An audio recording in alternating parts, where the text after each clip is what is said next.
रचना का शीर्षक है यायावरी। सफ़र एक बहुत छोटे कस्बे से शुरू हुआ जो मुझे 12-13 साल की उम्र आते आते किसी कुएं की तरह लगने लगा था। मेरे लिए एक सपना हुआ करता था, बोर्डिंग स्कूल या फिर कोई हॉस्टल। पर उन दिनों मध्यम वर्गीय परिवार में सपने देखना वर्जित फल जैसा हुआ करता था। उन दिनों मुझे जेएस, यूथ टाइम्स, मिरर इन पत्रिकाओं में छपे शहरों के हालचाल और यात्रा वृतांत मुंह चढ़ाते से लगते थे। मैं अपने पंखों को उड़ान देने के लिए कहीं दूर भाग जाना चाहता था। बाद में जब थोड़ा बहुत पैसा मिलने लगा, हर साल 1 महीने के लिए घूमने तो निकल जाता था, मन नहीं भरता था। क्योंकि उन दिनों मैं एक छोटे से समय स्पैन में बहुत सारे शहर घूमना चाहता था। अब घूमने की तो बात छोड़ दीजिए, 1-2 दिन में केवल पढ़ पाता था शहरों में केवल सड़क के दोनों तरफ लगे बोर्ड। मैं वहाँ के लोगों को नहीं समझ पाता था, न ही उन लोगों जैसा जी पाता था, न ही मुझे पता चलता था स्थानीय खुसूसियतों का। तभी मुझे नौकरी के लिए जबरदस्ती ठेल दिया गया। 3 साल देश के धुर उत्तर में नेपाल और तिब्बत के करीब। लोगों ने कहा ये पोस्टिंग पनिशमेंट है, लेकिन वो पोस्टिंग पनिशमेंट नहीं, जीवन की उपलब्धि बन गई।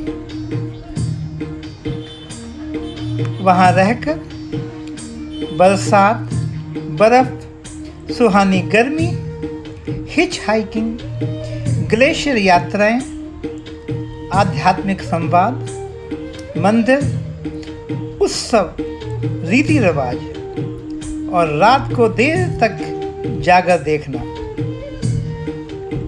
मुझे लगा जैसे खुल जा सिम पासवर्ड हाथ लग गया है।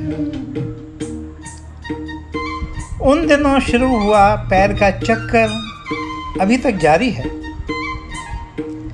देश के विभिन्न प्रांत, वहाँ के बड़े शहर, छोटे कस्बे, दूर दराज बसे गांव, लोग, संस्कृति, कला और वृतांत, ये वैविध्य मेरे सामने धीरे धीरे एक विराट मायावी पुस्तक की तरह खुलने लगा। और सच पूछिए तो इससे मेरे सोच को एक नया विस्तार मिला। धीरे धीरे समुद्र पार भी मेरे प्रवास बढ़ते गए। नए देश, नए लोग, नए नज़ारे, तरह तरह की जीवन शैलियाँ। दिमाग की जड़ता पता नहीं कहाँ खिसक गई। अब तो ये हाल है, कोई सामने तर्क करता है तो सहज ही उसका दूसरा पक्ष अपने आप अनफोल्ड होने लगता है। अगर कोई किसी खास पुस्तक की श्रेष्ठता की बात करता है, आंखों के सामने कई और श्रेष्ठ पुस्तकें भी आ जाती हैं।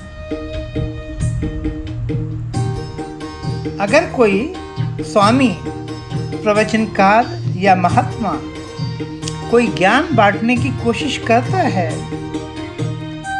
बुद्ध, लाओत्से, अरस्तु, कन्फ्यूशियस, प्लूटो, ऐसे ही कई लोग मेरे साथ आके खड़े हो जाते हैं।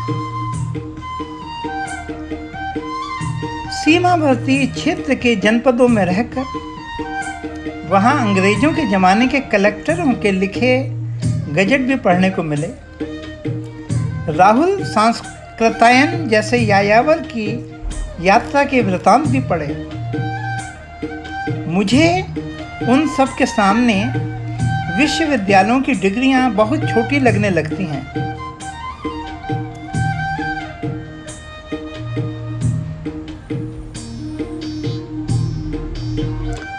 जीवन छोटा है, दुनिया बहुत बड़ी है, लेकिन जितना इसे एक्सप्लोर करते हैं जीवन और ऊर्जावान होने लगता है। मित्रों, यही यायावरी है।